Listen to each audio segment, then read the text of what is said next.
Bien le bonjour, ici Estio. J'ai vu que ma vidéo sur le baccalauréat en candidat libre a bien marché ces derniers temps, donc j'ai décidé de vous faire une vidéo complémentaire à celle-ci.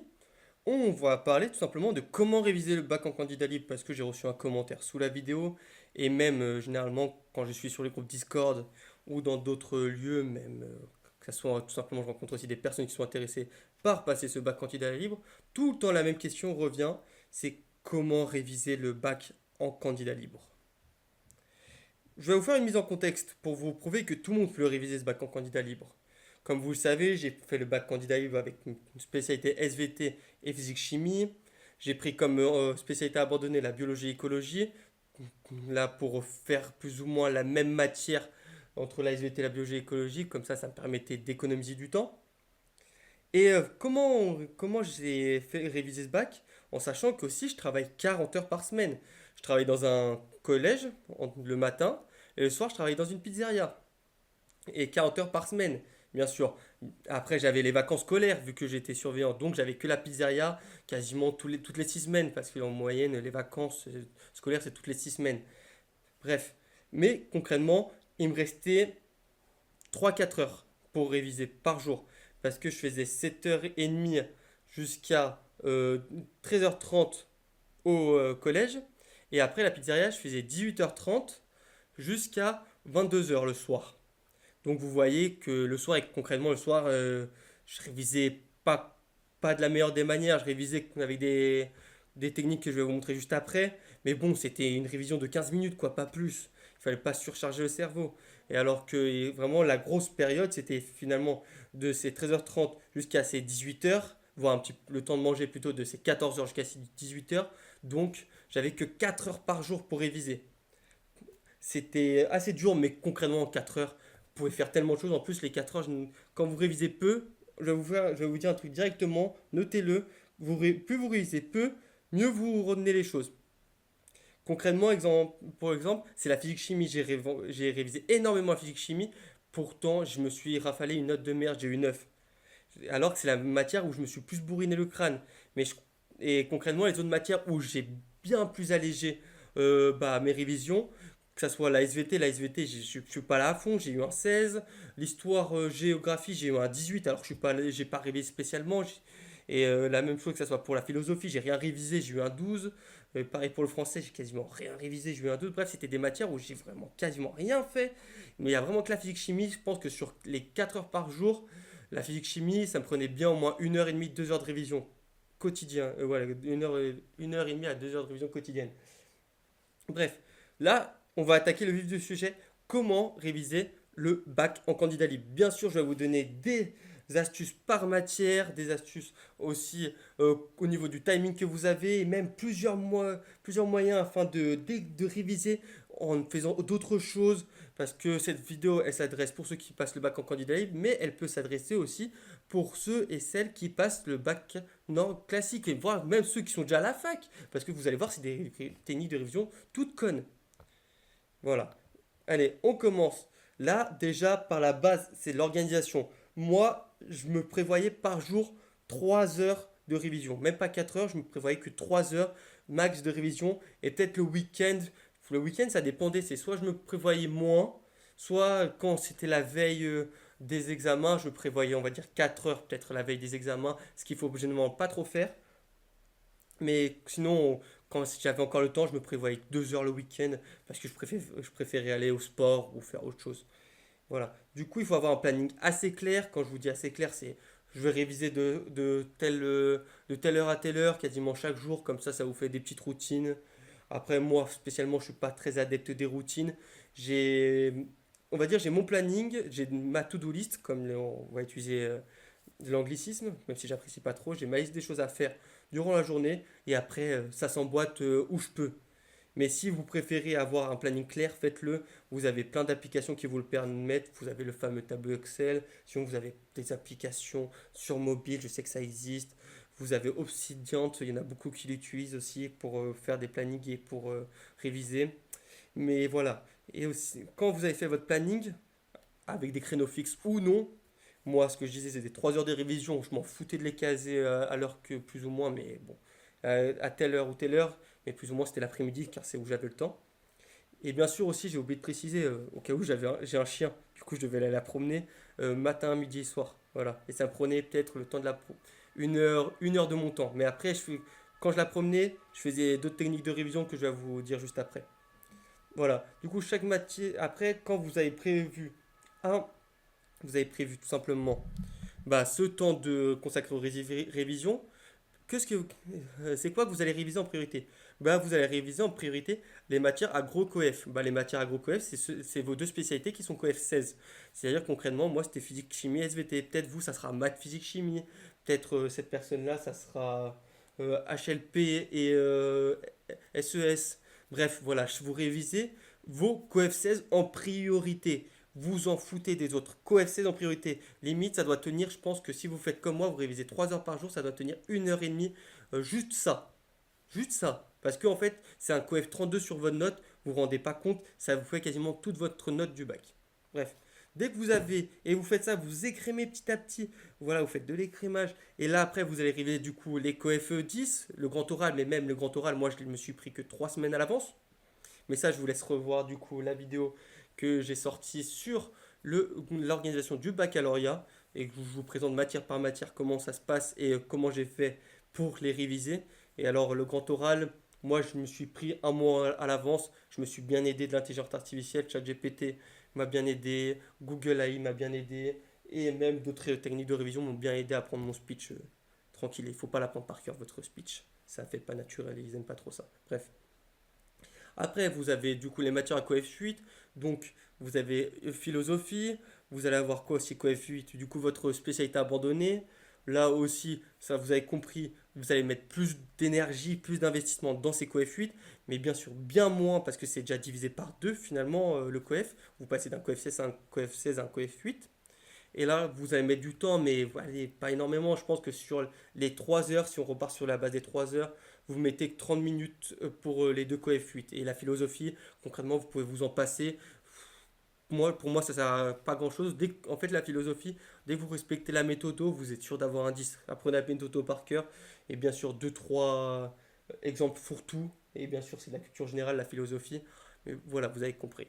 Et après, il y a toutes les autres matières, que ce soit histoire géo, enseignement scientifique, le français si vous passez le baccalauréat, candidat libre en un an, les langues, ça c'est des coef généralement 6 voilà. L'enseignement sportif, l'EMC coef 2 ça vous révisez pas, l'EMC, cassez-vous pas la tête, vous révisez peut-être la veille ou le week-end précédent à l'épreuve. Et l'enseignement sportif, je vais vous expliquer, mais préparez-vous un petit peu. Mais ça, et quand vous pouvez vous préparer, vous pouvez réviser en même temps par des astuces que je vais vous dire ça. Bref. Donc, maintenant, je vous explique un petit peu l'organisation. Comment on va réviser? Alors moi, je vais vous dire concrètement comment on se révise. Comment, après qu'on ait fait l'organisation, c'est-à-dire qu'on a un planning, on a les objectifs précis, c'est-à-dire on va on va prioriser les matières agro-coef. Et dans ces matières agro-coef, on va les faire petit à petit. On, on va faire comment pour les réviser. Alors, si vous avez, moi, je préfère découper en plusieurs segments. Alors, premier segment, on va parler des matières littéraires. Quand je vous dis les matières littéraires, ça va être tout ce qui est histoire géo. On va aussi mettre un petit peu SVT. On va aussi mettre SVT un petit peu dans les matières littéraires parce que vous allez comprendre parce que la SVT c'est beaucoup de par cœur. On va dire les matières littéraires c'est où il faut apprendre du par cœur. La philosophie parce que la philosophie en France c'est du par cœur et on va voilà mettre ça concrètement et le français. Alors ce qu'on va faire pour les matières littéraires c'est qu'on va se préparer des petites fiches de révision ou des cartes mentales. Moi j'apprécie énormément les cartes mentales. Je pense que si vous me le demandez dans les commentaires et pour ceux qui tiennent jusqu'à là, vous me dites si vous souhaitez toutes mes cartes mentales. J'avais fait des cartes mentales de fou pour le français parce que moi j'utilisais des logiciels qui utilisent l'intelligence artificielle comme Mapify qui est phénoménal comme logiciel. Concrètement, c'est un logiciel de fou furieux. Mapify, en fait, pour vous dire comment ça fonctionne, c'est vous mettez une vidéo YouTube, pour exemple, ou tout simplement votre cours, et il va vous faire sortir une carte mentale, mais de génie en même pas 2 3 minutes. Bien sûr, c'est un service payant. Aussi, je vais vous dire quand c'est payant ou pas. Mapify, on a du crédit gratuit, mais bon, c'est pas fou quand c'est gratuit, c'est quand c'est freemium. Mais quand vous payez ces 10 € par mois, pouvez générer, je crois, un total plus ou moins de... C'est par système de crédit, mais vous pouvez faire quoi par mois si vous payez les 10 euros? Ouais, vous pouvez en générer peut-être une quarantaine facilement, voire plus. Et concrètement, 40 cartes mentales, si vous en avez besoin au moins de 40 par mois, vous êtes des fous. Moi, j'ai payé que ma PIF avec 3 mois et j'ai fait toutes mes cartes mentales qu'il fallait. Et concrètement, j'aurais pu faire en 1 ou 2 mois. J'ai eu quoi, peut-être une. J'en ai généré peut-être, ouais, quarantaine, une quarantaine. Et encore sur la quarantaine, beaucoup, je les ai même pas utilisés, bref. Mais sinon, les systèmes de fiches, vous pouvez les faire à la main, ou de cartes mentales, vous pouvez les faire à la main, ou utiliser des logiciels. Mapify est un très bon logiciel, je vous mettrai de toute façon tous les liens en description. C'est même, et bien sûr, je vais essayer de faire des petits liens affiliés. Vous m'en voulez pas. Dès que vous avez fait vos fiches et vos cartes mentales, et ça je vous laisserai voir d'autres vidéos pour bien les faire, les fiches et les cartes mentales, c'est pas en fait le sujet de la vidéo. Ça pourrait être des sujets de futures vidéos, mais là j'ai pas envie de me concentrer. On va les lire, annoter, on va résumer. Quand je vous dis qu'on va lire, bon, on va lire notre carte mentale ou notre fiche.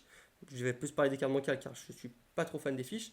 On va les annoter quand je vais vous dire les annoter, c'est-à-dire finalement on va peut-être rajouter deux trois trucs avec un crayon à papier ou un stylo pour dire que, exemple, on se met un petit astérix à côté par exemple, pour la SVT, on n'a pas retenu la définition d'un angiosperme, on se met un petit astérix et on remet la définition de la définition de l'angiosperme parce qu'on doit bien l'apprendre.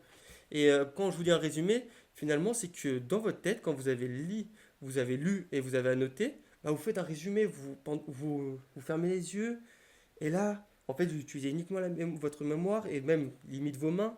Et en 2 3 minutes, en fait, vous expliquez toute la carte mentale. Et vous allez voir, c'est un truc de fou. Moi, j'ai fait ça. Et concrètement, bah, en fait, m'expliquais à moi-même, mais avec mes propres mots. Je me suis disais, finalement, la racine, elle va extraire des sels minéraux et de l'eau qui va la transporter jusqu'à la feuille et elle va produire la matière brute. Bref, voilà, j'ai tout et n'importe quoi, mais concrètement, c'est que je me faisais tout un chapitre comme ça et je me le résumais en 5 minutes grand max. Comme si j'étais en fait dans une copie, il fallait que je débite. Et bien sûr, quand le jour de l'examen, vous écrivez pas ce qui vous passe dans la pensée, vous faites des belles lignes, vous faites des belles phrases, vous dites pas ça absorbe l'eau qui va donner à la plante qui va faire de la photosynthèse. Bref, vous faites un truc carré. Et quand vous faites ça, vous pouvez bien sûr vous enregistrer et petit à petit vous améliorez. Sinon, bah voilà. Et tout ça, c'est un truc tout con, mais pour les matières littéraires et même pour vous résumer une œuvre, exemple, euh, pour un oui ou pour un non, là vous faites la même chose de Nathalie Sarraute. Vous dites, ouais, ça c'est deux amis qui s'embrouillent parce que ils n'ont pas la même vision du monde. Il y en a un qui est assez pauvre, qui est en marge de la société, l'autre il est riche, un bourgeois, bref. Voilà, vous essayez de tout résumer et vous allez vous rendre compte que c'est tellement efficace et tellement rapide à mettre en place. Alors pour les matières littéraires, cassez-vous pas la tête, vous faites ça quand il faut apprendre du par cœur, carte mentale, fiche, plus matière littéraire. Et aussi, là je vais vous dire directement la plus grosse astuce qu'il faut direct noter, installer Quizlet ou Gizmo. Bref, Quizlet, Gizmo, c'est quoi? C'est tout simplement des applications de flashcards. Et c'est quoi des flashcards? Où vous avez des résumés de fou, vous pouvez aussi les faire maison, mais cassez-vous pas la tête, on est tous sur un smartphone. Et ce que je vous disais tout à l'heure, c'est une des premières astuces quand vous faites autre chose, c'est les flashcards. Exemple, quand je prenais ma chaîne, tout simplement, moi j'étais sur mon téléphone. Bon, heureusement que la mienne elle se débrouille par elle-même, voilà, elle me suit. Mais j'étais sur le téléphone et moi je faisais mes flashcards. Et je notais toutes les définitions, toutes les formules à connaître. Exemple pour les matières scientifiques, parce que finalement les flashcards vous pouvez les faire partout, même pour les langues, quasiment dans toutes les matières vous pouvez faire des flashcards. Un petit peu plus compliqué en maths, mais dans toutes les matières vous pouvez faire des flashcards. En physique chimie, exemple pour apprendre les formules, la formule exemple bah, tout simplement de la constante d'acidité. Vous mettez pK, voilà, pK moins log, bref, je ne me rappelle plus trop, excusez-moi, ou, de la constante, ouais, c'est ça, ou le taux d'acidité, bref, vous avez plein de trucs à apprendre, ou tout simplement la seconde loi de Newton, la somme des forces est égale à m fois A. Bref, c'est des flashcards, c'est tout con, mais concrètement, quand vous faites des flashcards, en fait, vous pouvez faire autre chose à côté. Donc, vous pouvez promener votre chaîne, ou même, exemple, vous faites de la musculation, bah, entre chaque série, là, vous dites, bon, allez, je me fais une petite session de Quizlet. Et vous avez bien sûr le système de flashcards, ou sinon vous avez le système de questions à choix multiples.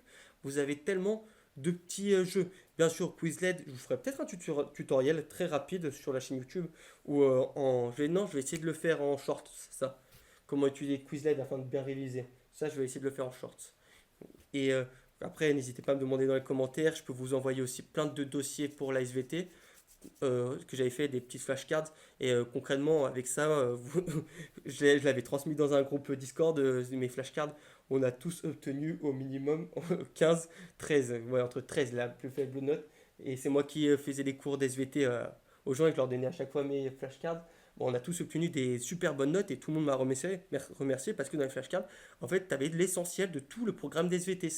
Et en fait, tu avais juste besoin de ça, limite, pour apprendre tout le cours de l'année.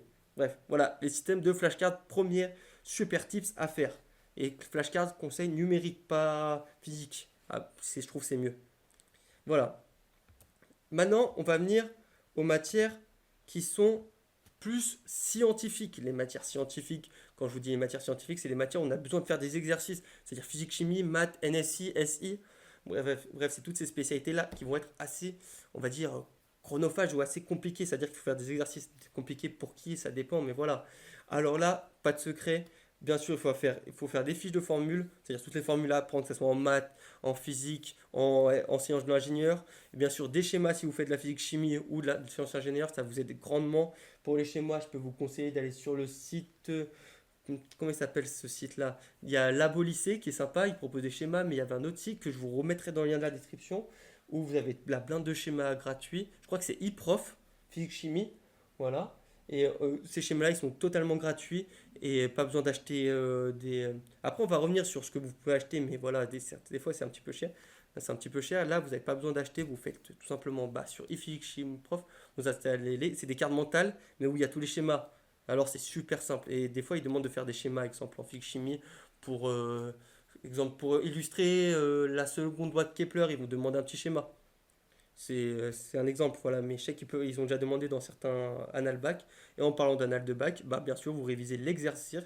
Vous faites des exercices, que ce soit sur les manuels que vous trouvez sur Internet, totalement gratuits, voire pas, mais je vous conseille gratuit. Et bien sûr, vous faites des annales qui sont totalement gratuites.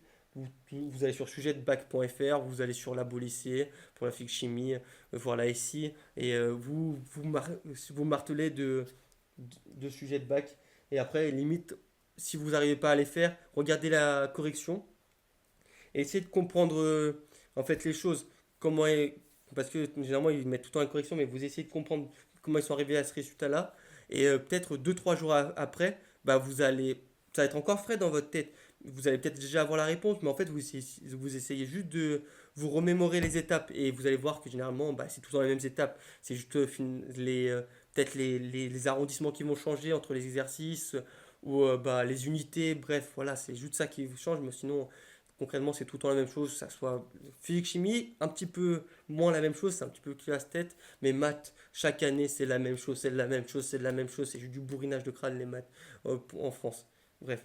Et aussi, vous pouvez expliquer à quelqu'un pour les cours de physique, chimie, exemple, bah, comment on peut reconnaître bah, une espèce à l'équilibre. Là, vous pouvez dire, bah, c'est quand il y a peut-être un changement de couleur, euh, et on peut insérer aussi des solutions de tampons. Bref, il y a plein d'astuces. Je ne serais pas le meilleur à vous conseiller en physique chimie, j'ai eu que 9 et c'est une des matières où j'ai eu plus de mal. Et aussi les matières scientifiques, c'est vrai, si vous partez vraiment de loin, c'est un budget, mais, et encore un budget, ça dépend pour qui, mais prenez des profs particuliers. Quand je dis prof particulier, bien sûr, vous n'allez pas prendre un vrai prof qui est d'éducation nationale ou un prof d'Henri IV. C'est beaucoup trop cher et c'est pas de votre niveau. Ça, c'est pour quelqu'un qui est en prépa et encore. Vous allez prendre bah, des étudiants, tout simplement. Vous allez prendre quelqu'un qui est en prépa s'il a le temps ou quelqu'un qui est déjà à l'université, qui est en L3, bref, en L3, exemple MIH, maths supérieur. Vous allez lui demander, bah, est-ce que ça t'intéresse de me faire des cours particuliers? Et généralement, ils sont tellement en galère qu'ils vont dire oui et ils ne te prennent pas bien cher. Ils vont te prendre. Ça dépend les villes. Moi, je sais que dans ma ville, moi, je suis dans une des villes les plus chères de France, hors l'agglomération, hors bien sûr le bassin parisien. Je fais partie. Je vous donne un petit indice, ma ville, elle fait partie des top 5 des villes françaises les plus chères. Parce qu'on est frontalier avec la Suisse. Là, il y a tellement d'indices. Bref, voilà. Et dans cette ville-là, bah, les cours, ça se moyenne, allez, à 15-16 € parce que c'est la ville qui le souhaite. Mais peut-être si vous êtes à Nevers, c'est bien bien moins cher à Nevers. Vous allez peut-être trouver des étudiants qui vont proposer, ou à Limoges, je sais qu'il y a pas mal d'étudiants, bah, peut-être qu'ils vont proposer ça des cours à 10 €, 10-11 € parce que la vie elle est pas chère là-bas. Bref, voilà. Des profs particuliers, ça peut être une très très bonne astuce pour les matières scientifiques. Je trouve que les matières scientifiques, ça vaut le coup. En plus, généralement, c'est des matières QF16 quand vous prenez des trucs scientifiques. Alors bon, ça vaut le coup. Des profs particuliers, mettez-vous ça dans le crâne. Bon, là, c'est vrai que je vais assez rapidement. Je vous dis beaucoup de moyens de réviser.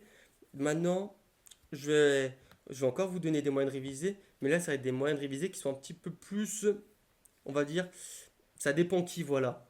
Ça dépend comment vous souhaitez réviser, mais c'est pas ce que je vais ça va pas être votre priorité. Moi, c'était pas ma priorité. Mais ça peut être des très très bons moyens de réviser. Voilà. Maintenant, on va passer du coup à ces moyens de réviser qui sont un petit peu plus légers, plus cool. C'est pas le truc qui va vous entraîner à votre mémoire à long terme. Ça va être plus, on va dire, un moment, ça va être plus afin de se lire, de voir des nouvelles notions, mais c'est pas ça qui va vous aider. Exemple, ça va être tout ce qui est podcast et vidéo. La YouTube Academy, c'est phénoménal, bien sûr. Moi, j'ai quasiment tout mon bac, je l'ai eu grâce à YouTube, faut pas se mentir. Sauf du coup la physique chimie, vu que j'ai pris un prof particulier. Mais tout mon bac, je l'ai révisé grâce à YouTube. C'est-à-dire que mes flashs, comme je vous disais, mes cartes mentales, en fait, je prenais une vidéo, exemple, de biologique pour la SVT et je la copiais-collais, je mettais sur ma Pify, ça me faisait une belle carte et c'est tout, en fait. Tout simplement, c'était fini, la SVT. Et je faisais des flashcards aussi.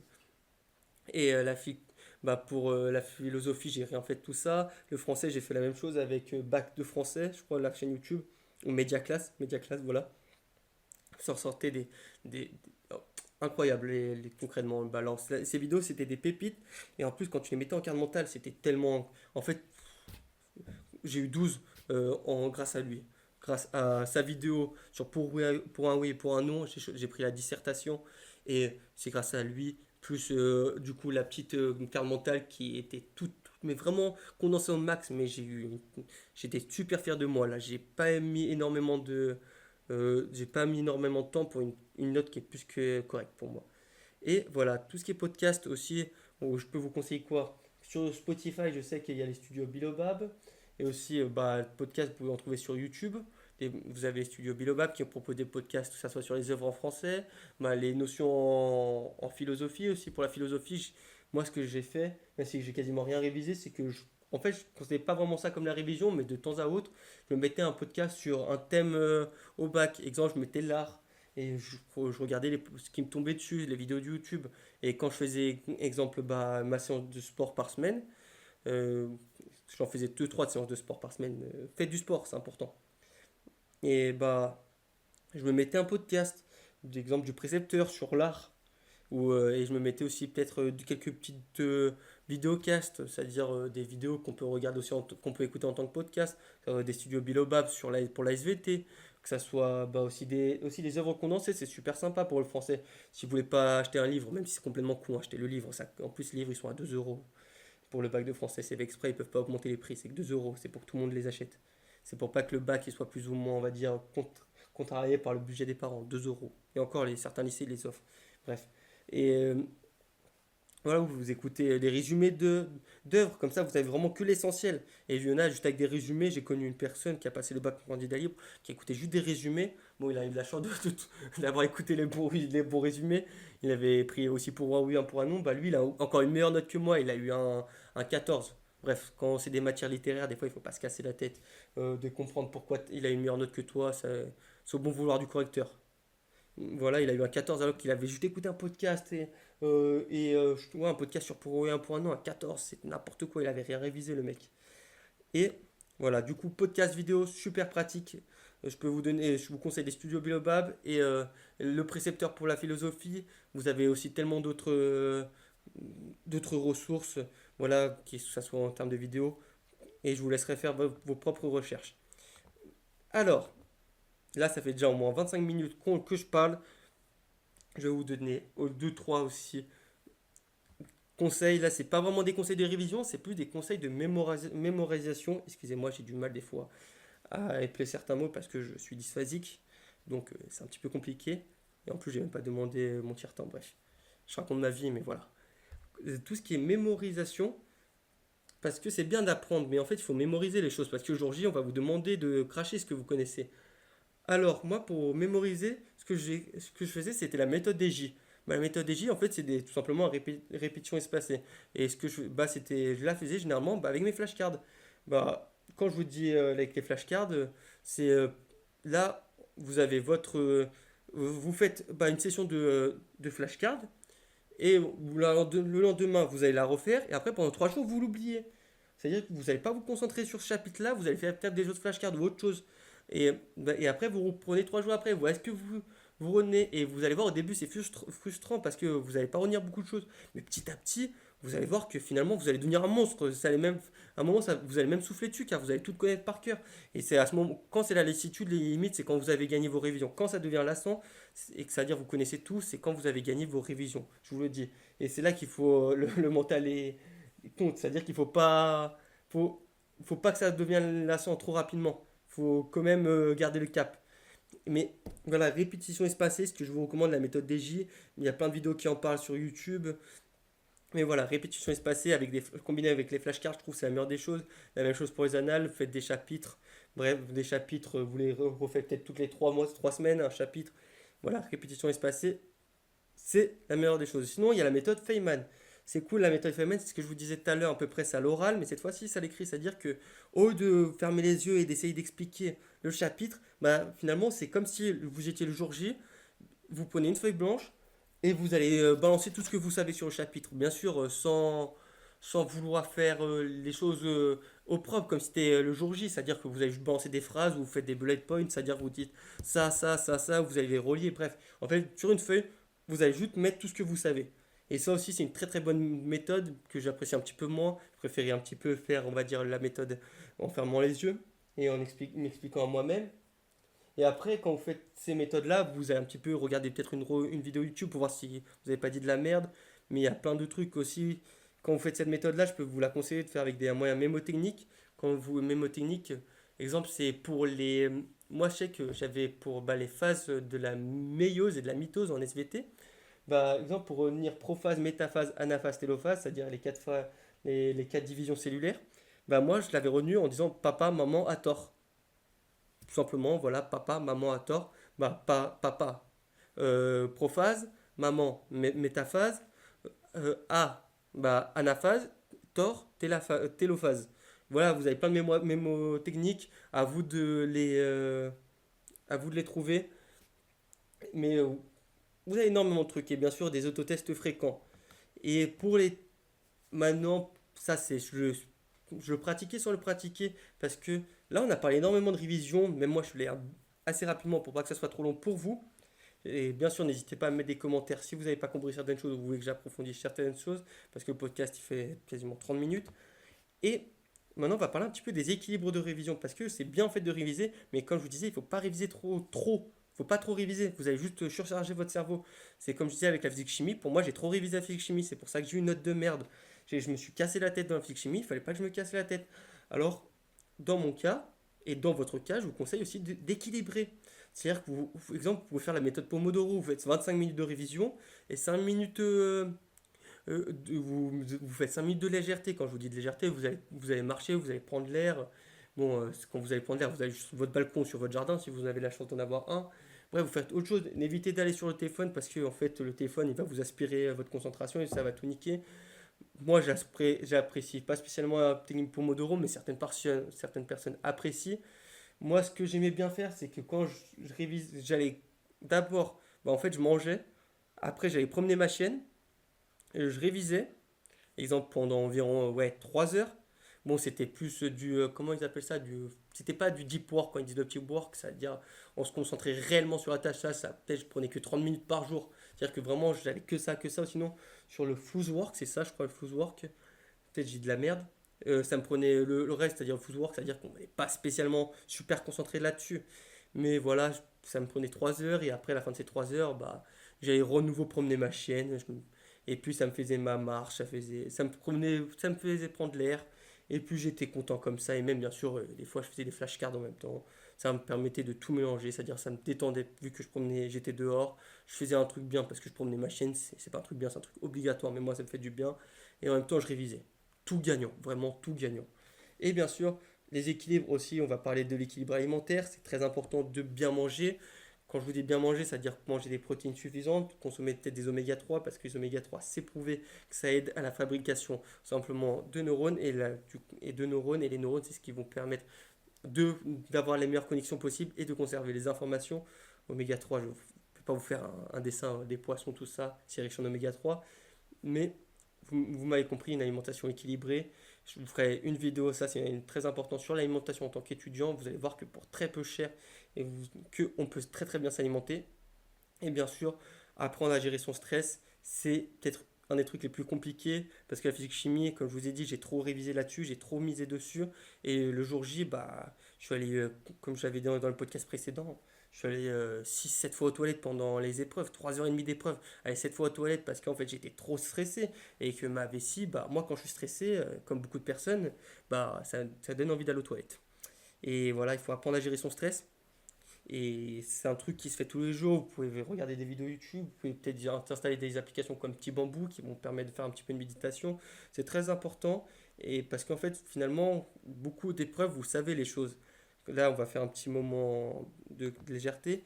Vous savez les choses. Vous savez, finalement, quand vous arrivez à votre épreuve, vous savez déjà tout ce qu'il faut savoir parce que vous avez bossé, vous avez révisé, vous savez ce que vous valez. Mais bah, le seul truc qui peut vous tuer, c'est le stress. Le stress, c'est vraiment le pire démon lors des épreuves.